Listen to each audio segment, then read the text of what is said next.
Tere head inimesed, meie Villeriga täna jälle VKM Motorsis ja meie ees on kaks mootorit, mis näevad küll silindrite mõttes ühesugused välja, aga välimuse poolest on hoopis erinevad. Räägime kõigepealt sellest, mille mootorid need on. Tegelikult on väliselt ühesugused ja silindrite poolest erinevad. Isegi jah? Kuidas ma niimoodi algusfaasis kohe niimoodi puusse panin? Aga tegelikult kunagi me ühes teises saates kunagi hästi ammu rääkisime, et meil tuleb uus mootoriplokk ja milleks oli vaja seda üldse teha, oli ju täitsa konkreetne põhjus, et need originaaltükid, mis see konkreetne mootor on üldsegi vana või teinud läbi üldse 2 võistlust ja tänaseks on tegelikult terve, aga ma tean seda, et iga kord peale 3. võistlust kippusid siit külje pealt silindri seinte kõrvalt minema nagu see alumiinium nagu pragunema või siis lõhki ja tegelikult see konkreetne mootor on juba 4. või 3. plokk ja nüüd me teame, miks see juhtub. Sest metall väsib ära pika peale, kes see ikka kannatab sellist hobujõuda välja, kus originaalist on 300 pluss ja keegi paneb 2000 juurde. Nii, ja siis on ju selle suutsite mitu korda lõhki ajada, sellepärast, et autol on liiga palju jõudu. Autol ei ole kunagi liiga palju jõudu, aga selle konkreetse mootori jaoks oli tõesti väga palju. Ja ma võrdluseks võin tuua, et kõik teavad sellist autot nagu Nissan GT-R, eks ju, see on nüüd see uue põlvkonna R35, siis sisuliselt on tal samasugune mootor. Ja me ei saanud aru, mismoodi ühel mootoril saad kaanet kinni tõmmata 200 Newtonmeetriga näiteks ja sellel mootoril ei kannata, siis tekib kohe kõrvale pragu ja lähemal uurimisel selgus, et ühel lihtsalt liha natuke rohkem.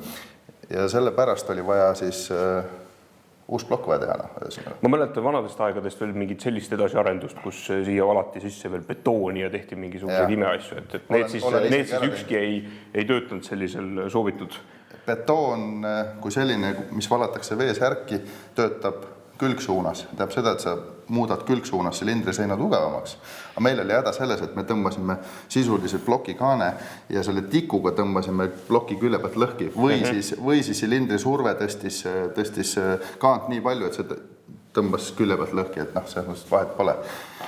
Jõud ikkagi tuli ülesse ja algselt me muidugi üritasime seda probleemi vältida, siis me lasime siia teha spetsiaalselt suuremad hülsid sisse ja sellega nagu seina nagu tugevdada, aga see oli niisugune, lükkas seda probleemi lihtsalt mõnisada hobujõudu edasi, muud midagi.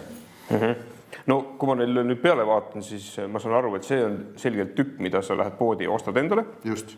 Kui see peaks selle katki minema. Aga see on selline tükk, mida tõenäoliselt kohe nagu poest riiulis võtta ei ole. Seda ei saa, jah. Ma kohe näitangi lähemalt, mis need erinevus on. Mis selle eriliseks üldse teeb ja mida sellise asja jaoks üldse teha tuleb?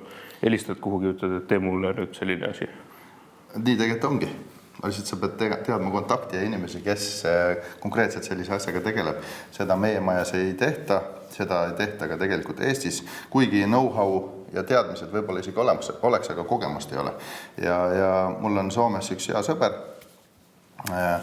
kes siis ongi nagu aastakümneid ainult tegelenud selliste custom mootori plokkidega, kaantega, rallikrossid, top-fuel paigid, top-fuel tracksterid, siis ega see oli talle ka selline paras väljakutse sellest, et selle pärast, et kunagi ei olnud vaja olnud Nissanile teha V6 mootorit, Aga see on nüüd prototüüp ja kui see prototüüp nüüd reaalselt ka nagu toimib, me paneme siia nüüd lähipäevil Ventvalli sisse, kepsud, kolvid, kõik asjad komplekteerime ära ja vaatame, kui kõik toimib ja ütleme siis ilma probleemideta kokku läheb, siis me saame seda rajal katsetada, kas see õigustas ennast või õigustanud.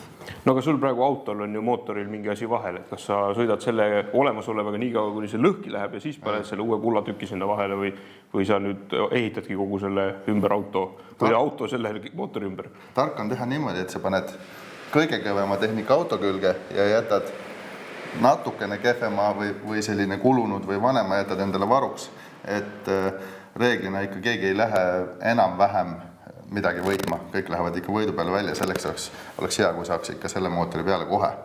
Aga see on iseenesest selline custom tükk, et sa siis ütled sellele taadile, et palun, et mul on nüüd vaja sellist mootorit, mis näiteks mingisugune 2500 hobujõudu või 2200 hobujõudu vastu peaks ja siis ta ütleb, et vot nüüd ma teen sulle sellise. Tegelikult päris nii lihtne ei ole, sest see oli umbes 6 kuud pikk protsess. Arutasime, mõõtsime, sest konkreetne plokk oli siis ju selliseks mock-upiks, mis võeti siis aluseks selle tegemisel ja meie siis märkisime ära kohad, mida meil siin vaja pole, millist poldi auku, millist ava, siin on ju tegelikult mingid joonistused ka kuskil peal. Need sinisega. Ja siis järgnev asi oli see, et ta pidi tegema õlikanalid ja ütleme vändaliinid ja silindriseinad, kõik pidid olema nii, nagu oli sellel plokil. Seal nagu ei saanud oma loomingut kasutada. Aga kus ta sai oma kogemust ära kasutada, oli siis seinte paksus ja väikene, ütleme siin see silindrirea vahel olev nagu disain, et kus siis tekiks nagu lisaliha või sellist tugevust, et meil ei tekiks seda, et me tõstab jälle, eks ju, ploki külje pealt lõhki. Aga samas ma ütlen ka seda, et kuna see on valudetail, siis on juba materjali enda vahe, et üks on lihtsalt, ei ole mõeldud nagu sellise jõu jaoks nagu nii. Ehk siis see on kokku valatud on ju ja see on siis ühes suurest pakust välja preesitud. Just, ja see pakk on kalibreeritud ja väga täpne materjal, kus siis võib öelda, et sellel kandisel klotsil igas nurgas on ühe tugevusega metall. Ja see maksab muidugi hästi palju raha ja on raske nagu saada, aga üldiselt nüüd siis saabki siis näha, kas see väljaminek ennast õigustas, sest ega see ei ole odav, kui sa 3 korda mootori katki teed. Seda küll. Ja. Et võib-olla oleks pidanud selle tee peal nagu kohe minema. Aga see tähendab seda, et pinget on ju juures. Nüüd sa pead ju veel rohkem võitma, et auhinnarahadega saada see mootor kinni maksta. Auhinnarahas ei kahjuks motospordis väga ei liigu, kui me räägime Euroopast. Kui me sõidaksime üle lombi Ameerika pool, siis seal on nagu hoopis teine lugu. Aga lihtsalt, et proovime nii, et me ei kulutaks ise rohkem. See tähendab seda, et selle mootoriga on meil võib-olla ühe võistluse kulu oluliselt väiksem kui sellega, eks ju. Seda me pidime päris tihti lahti võtma, kontrollida seda olukorda. Võib-olla äkki järgmisel aastal on meil nagu kindel raudtükk, mida me lahti ei võta, eks. No ja lisaks on muidugi see, et kui sellel plokil olid veekanalid ümber silindriseina, siis siin on juba algselt nii tehtud, et ei ole ainult õlikanalid ja mootorit jahutab ainult õli ja plokikaanes siis käib vesi ainult läbi. Minul on, ütleme, sellise mootori võõra inimesena või mootori olemuse ja siseelu võõra inimesena jäänud mulje, et õlikanalid on mingid sellised asjad, mis mööda seda plokki kuidagi ringi käivad.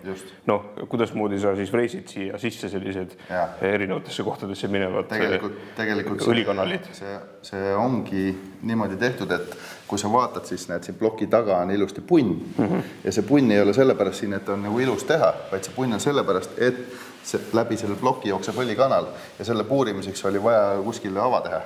Ja samal põhjusel on see seal, et ühtegi kanalit ei ole nagu uss, vaid kõik kanalid on otse läbi. Õli ei eksi ära ka. Õli ei eksi ära ja ta teab, kus on tema kodu, eks ju. Et see peaõlikanal läheb siit mootorist läbi ja sealt siis argneb, eks ju, väntvõllile ja väntvõllist läbi siis omakorda kepsusaalele. Nii et kuidas see kõik nagu toimima hakkab, seda me näeme, aga eeldused on, et see asi toimib nii nagu vanasti, sest et siin nagu erilist muutust ei olnud.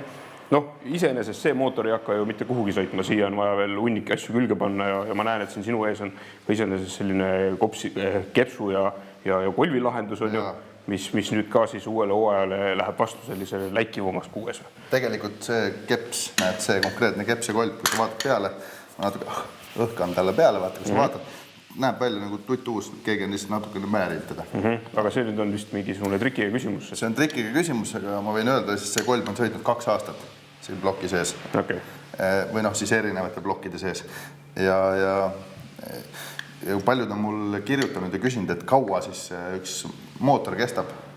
Nagu ma seletasin, mootoriga võib juhtuda erinevaid asju, siit läks plokk külje pealt lõhki, eks ju. Aga see ei tähenda seda, et mul käiks pauk ja lendaks midagi laiali. Aga näed, siin on need kolb, mis on 2 aastat sees käinud ja ma ütlen, et võiks öelda, et on nagu uus. nagu uus, jah. Ahah. Just, ja see keps on konkreetselt ju samamoodi paar aastat sees olnud. Aga mis selle tagab siis? Ongi lihtsalt materjalide vahe, et ei ole see riiulikaup, vaid need on vist tõenäoliselt ka mingi ise tehtud jälle. Materjal, seadistus, õlid, temperatuur, kõik see, et see on omakorda vaata selline aastatepikkune kogemus, et see kõik püsiks koos. Miks me kasutame alumiiniumkepsu? Selleks on tegelikult mitu põhjust. Üks asi on pöörlemass, et seda alla saada ja tema kaalu. Ja teiseks on see, et ükski teraskeps, ütleme nagu mul laua peal on selline, eks ju, ei kestnud enam seda jõudu ära, et ta on liiga jäik ja selle matsu peale tavaline teras või kroommolli või mis iganes kepsud erinevad on olemas, hakkavad siis oma kuju muutma.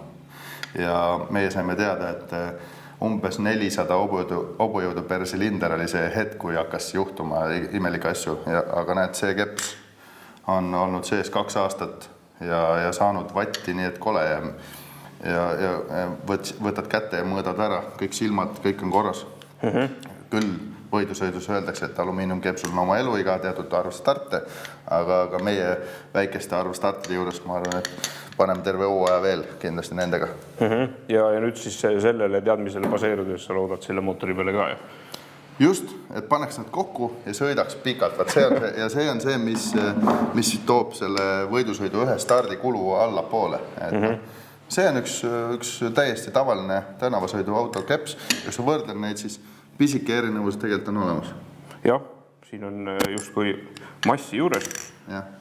Kuigi ma pean ütlema, et käega kaaludes on nad enam-vähem samasse kaalu, kuigi see on oluliselt selline tummisem ja jämedam lahendus. Just. Nii, aga mis siis veel nüüd ees ootab seda mootorit? Ongi kõik, et ostad endale 5 tükki juurde neid ja...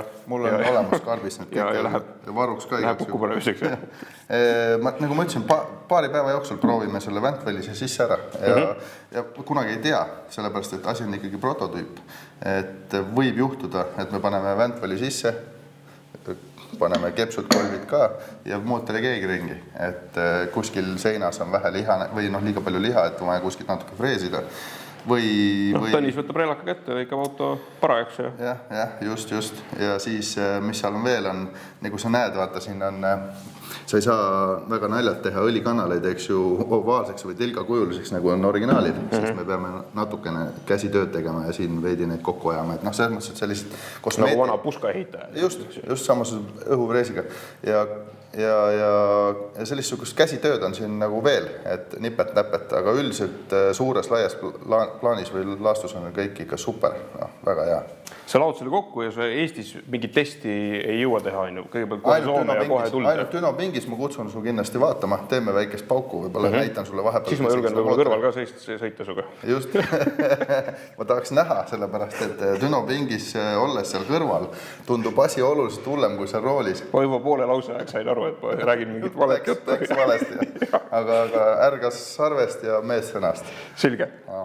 Olgu, jätame need mootorid praegu siia ja tegelikult järgmiseks saateks on meil juba järgmine põnev projekt ja meil on nüüd plaanis minna siis Lauri juurde, kes on sinu kollase eluka võtnud ette ja teeb sellega mingeid asju. Tegelikult tahtsin näidata seda kollast elukat meie enda tõstuki peale, eks ju, aga Lauril oli häda mingi liim ei kuivanud ja karbon kleepus ja klaasviiber läks silma, et me nüüd läheme sinna koha peale, teeme talle eksprompt külastuse ja vaatame seda autot seal koha peal.